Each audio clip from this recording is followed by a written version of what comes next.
el Foro de Sao Paulo es la teoría de la conspiración más exitosa de América Latina. No, es que no hay una conspiración. En todos lados, los partidos que tienen fines más o menos comunes se reúnen para hablar. En la Internacional Socialista hay 134 partidos socialdemócratas, laboristas y socialistas. ¿Qué tiene de malo que unos partidos que tienen una visión distinta a la de la derecha se reúnan a hablar en el Foro de Sao Paulo? Pero tienen objetivos comunes. Ya, y el Partido Popular Europeo tiene objetivos comunes que comparte con los partidos populares de cada país de Europa, excepción hecha de España, donde se está descorando totalmente a la derecha el PP.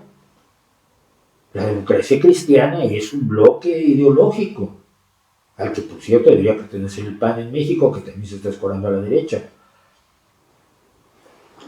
¿Por qué todos tienen derecho a hacerlo menos los partidos que se autodenominan de izquierda o progresistas en América Latina? ¿Esté yo de acuerdo o no con ellos, o sea, no leninistas, cuando yo preferiría que fueran socialdemócratas?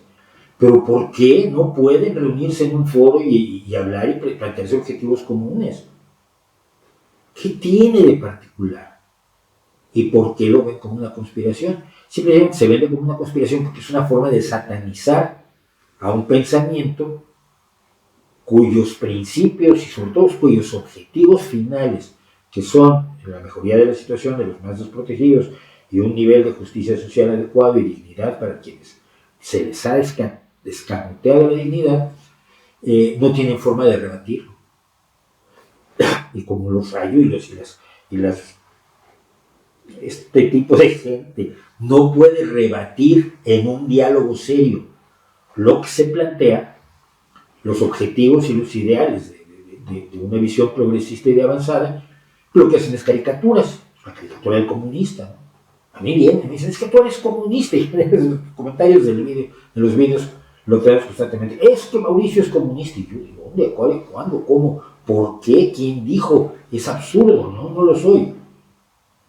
Pero es más fácil decirme comunista que enfrentar mis afirmaciones reales sobre su sociedad y política.